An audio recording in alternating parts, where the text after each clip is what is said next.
I bid you greetings from the north, the south, the east, and of course the west. OPAL frequencies, Department S, at your service.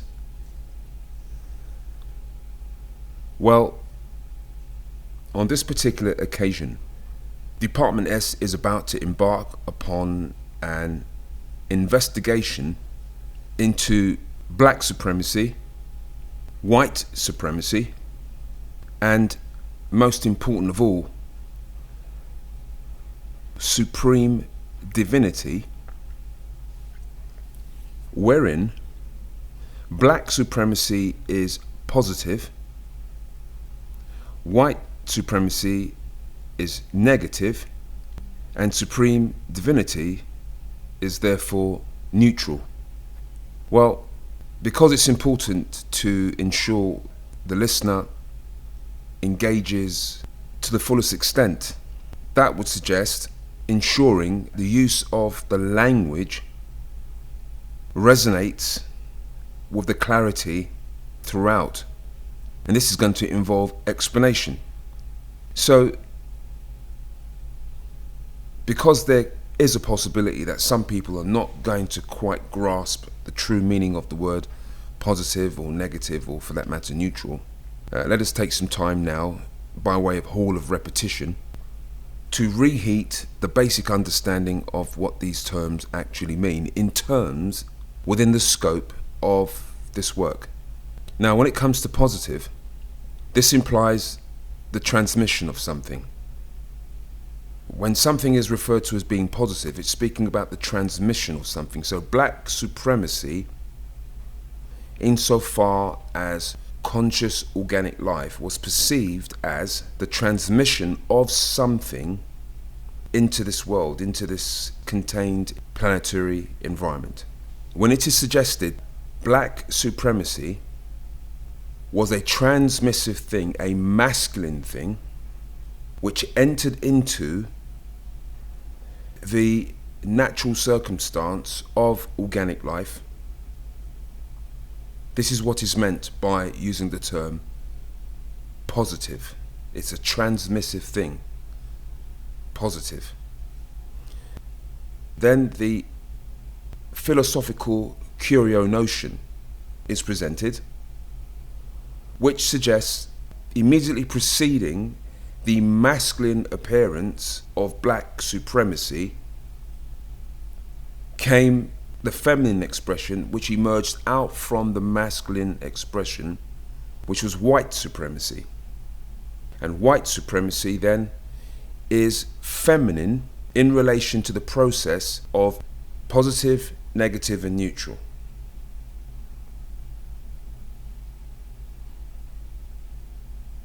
Well, let's stop there and go back and start again. See that when speaking about conscious organic life, those that have been in and around and about this particular work for a number of years will be able to grasp immediately what's being proposed. But since this is merely a hall of repetition where we reheat the basic terms of engagement, all that's going to be said at this point is conscious organic life, in the very early beginnings of its appearance within the containment of planet Earth, received something in the same way if a person was wearing a catcher's mitt and they open the catcher's mitt. As they open the catcher's mitt, a ball then comes in and they catch the ball. The ball is masculine, the catcher's mitt is feminine. When a bee lands on a flower, in terms of the elements within the process, the bee is masculine, the flower is feminine. When a person gets a kettle, fills it with water, and then pours that water via the spout into a cup, the spout is masculine or positive, and the cup which receives the water from the spout of the kettle is therefore negative or feminine. Now these are elementary understandings, but of course not necessarily widespread within the general populace of the world. Most people speak about positive and negative in different terms, which are viable providing people all subscribe to this understanding, but not valid in terms of the true succinct meaning of the word positive and negative. So conscious organic life living within the containment of planet Earth received a something that for the moment is referred to as black supremacy, and this was masculine because it did not exist prior to its appearance within the consciousness, the natural engagement of conscious organic life. Now the word for this is preternatural, meaning it did not appear naturally. Black supremacy did not appear naturally, but when it did appear, it evoked a sense of supremacy over conscious organic life, which was masculine in its nature because it transmitted itself into the containment of conscious organic life, making whatever black supremacy was in its inception masculine, and making conscious organic life the recipient of this something feminine or negative. Now, since we're speaking about prehistoric history, it's critically important to grasp there have been various changes, amendments, concealments to what history presents itself to be at this point in time. And so this is the reason why the term philosophical curio notions is being offered up, so that anyone listening to this can understand certain things cannot be proven, which makes what is being presented about world history philosophical, and making this then Black Mystery Month insofar as opal frequencies is concerned, the topic of which is again black supremacy, white supremacy, and of course then supreme divinity. Now, in this first episode, which is going to be quite short, once again, what is being presented is the principle of masculine, feminine, neutral, or positive, negative, and neutral, wherein black supremacy forced itself upon conscious organic life, making it masculine, or forced itself into conscious organic life, becoming an integrated part of conscious organic life, but being preternatural. And this is to say, conscious organic life was evolving in a natural way within the containment of planet Earth, and then was confronted with something which didn't ought to be part of conscious organic life experience at that time. It was something that forced itself, or one may even say violated, the very natural existence of whatever conscious organic life was during these very early times. And there's much indication about that, but all that is intended to be presented here is the notion of positive, negative, and neutral in the strictest sense of what these words actually mean. These are the original Amaru Khans. These are the original Olmec sheep. These are our ancestors. These are called the Olmec colossi. Colossi from colossal. And these are massive stone carvings of white people. I mean, this guy looks pretty white, right? This is a white dude, right? Yeah. No? No. Okay, well, okay. These are black people. And they're carved out of one solid piece of basalt rock. Basalt is the second hardest rock on earth. First hardest is granite. which is what the pyramids are made out of. And they've dated these heads, and they estimate that they're somewhere between 16,000 to 20,000 years old. Stop and think about that, beloveds. 20,000 years ago, a race of black people excavated massive granite rocks out of the mountains, basalt rocks, and then etched themselves into these rocks. What kind of technology would they have had to be able to do this 20,000 years ago? Because it wouldn't have been a copper chisel. Alright? And I like this slide. Just a comparison. Here's a white dude, and here's a white dude. Right? So we were certain that the Olmec were white. Okay. These depictions weren't just depictions of ourselves. Because if you think about it, I'm not sure why it would be necessary to carve yourself into stone like that. These were actually depictions of our gods. But that's a powerful statement, isn't it? That the depictions of the gods look just like the people. You see what I'm saying? Okay? Historically, every ancient culture always depicted their gods to look like themselves. There's a reason it says in the book that the Creator created man in His image. That means your God must have looked like you. And since there's 5 billion black people on the planet, I would like to believe that a black God created me. I'm just saying. So those are the Olmec colossi, and as I said, they're depictions of the black gods.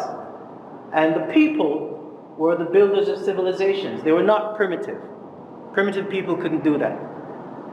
And like our Kemetic ancestors from Egypt, our Olmec ancestors engineered entire city complexes.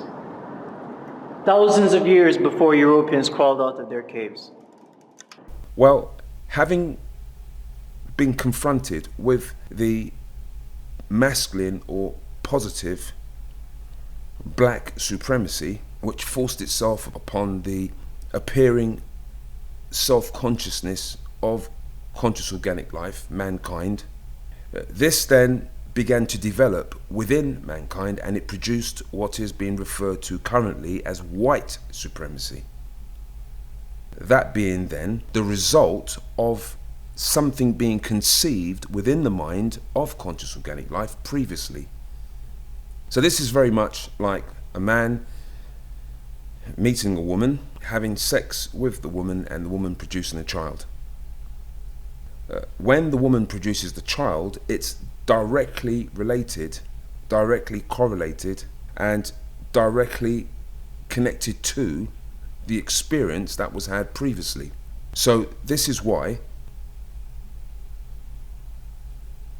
white supremacy is the symptom of a cause, the cause being then black supremacy.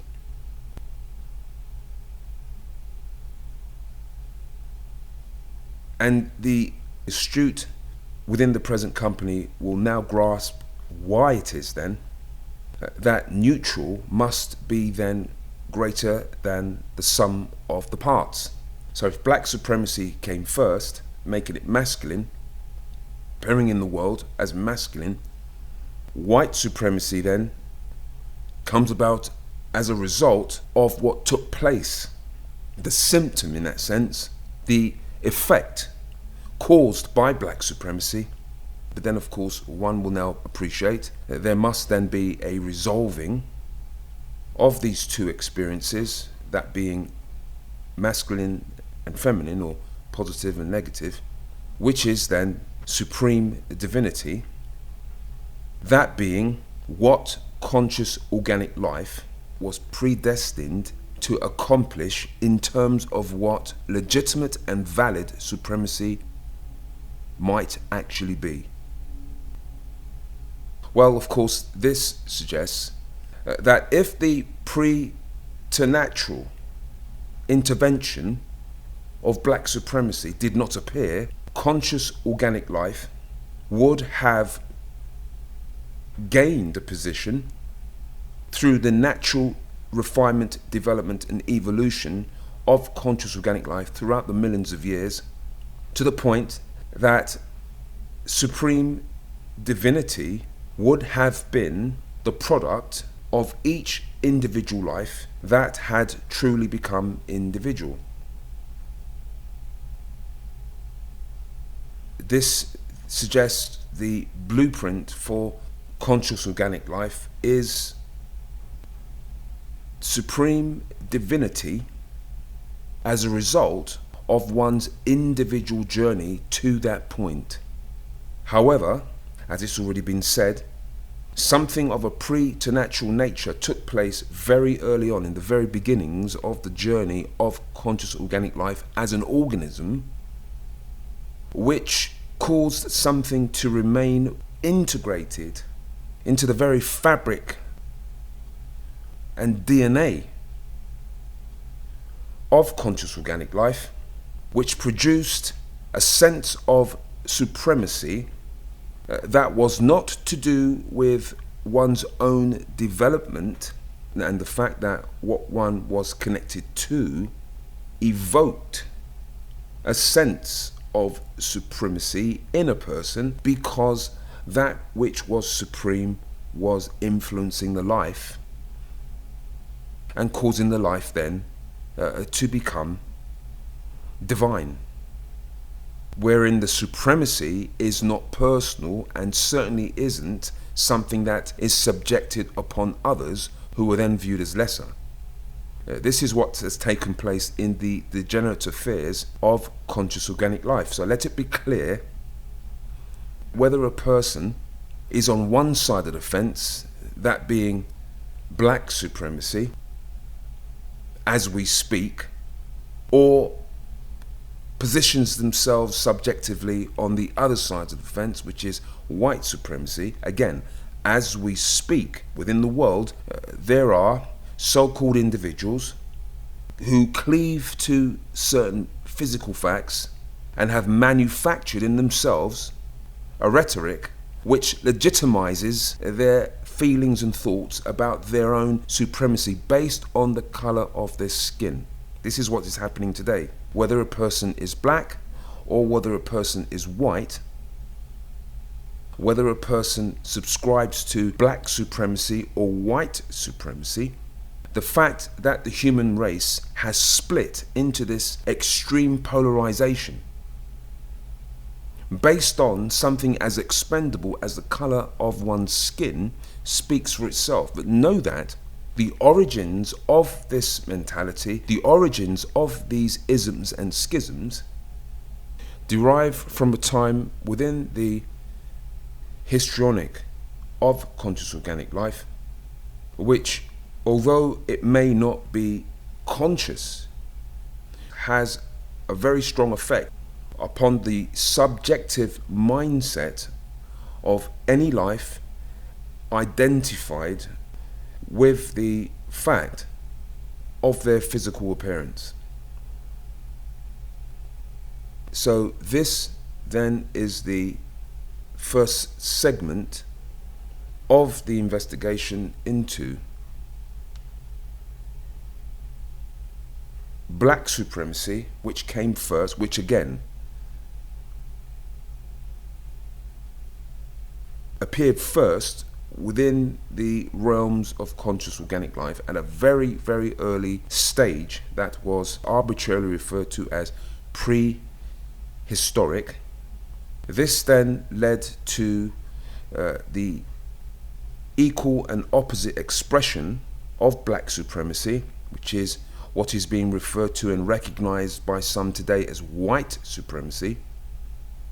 And thus, black and white supremacy coexist in a struggle, although the origins of this struggle are somewhat mysterious.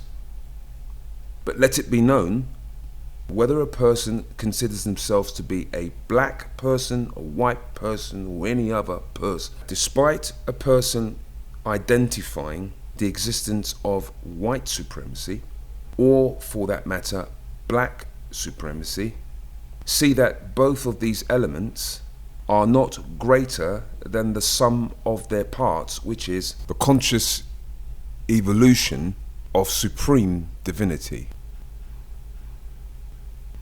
And once again, realize this is merely a philosophical curio notion.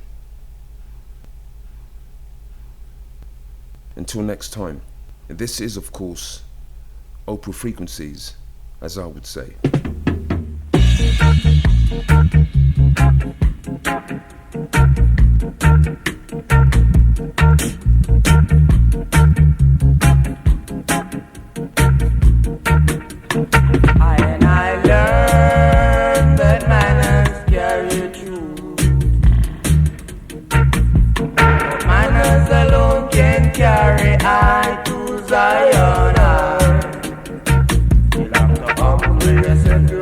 Humble yourself and keep Jah, come on. You'll have to humble yourself, you'll have to humble yourself and keep Jah, come on. Look how long I and I down in a Babylon, fighting my brothers and fighting my sisters too. To come, I don't want to be with Babylon. So when God to come, I don't want to be with no wicked one.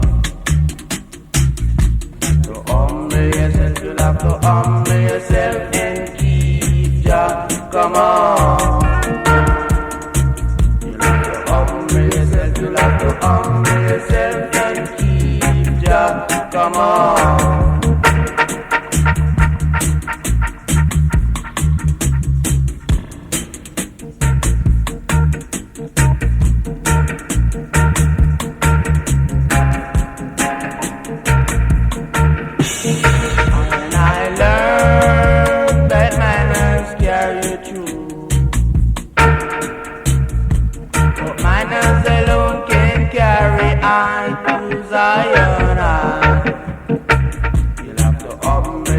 You'll have to humble yourself and keep Jah, come on.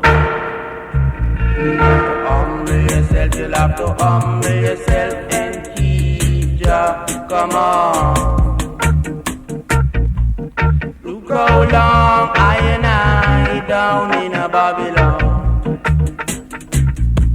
slaving for the white men and for the Syrians too.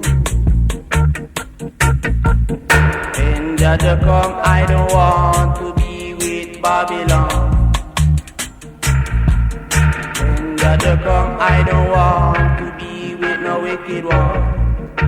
You'll have to humble yourself, you'll have to humble yourself and keep Jah, come on. You'll have to humble yourself, you'll have to humble yourself and keep Jah, come on.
Come, I don't want to be with no wicked one.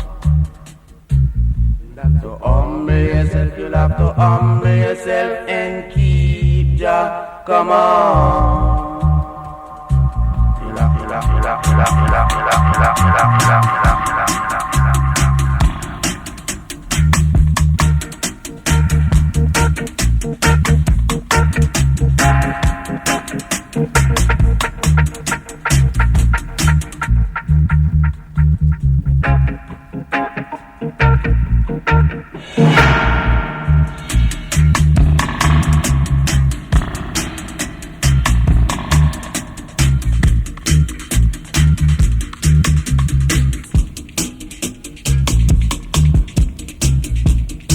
Look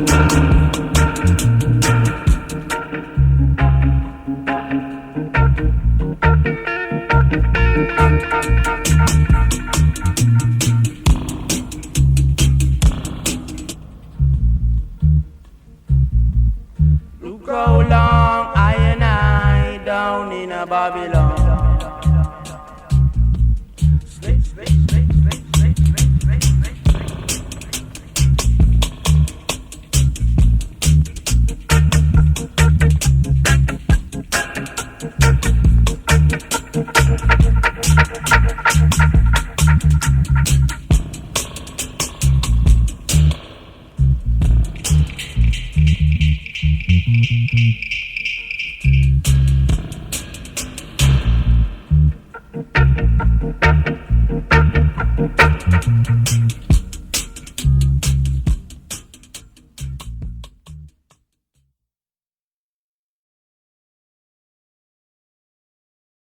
Wake up out of your slumber. This is the time one.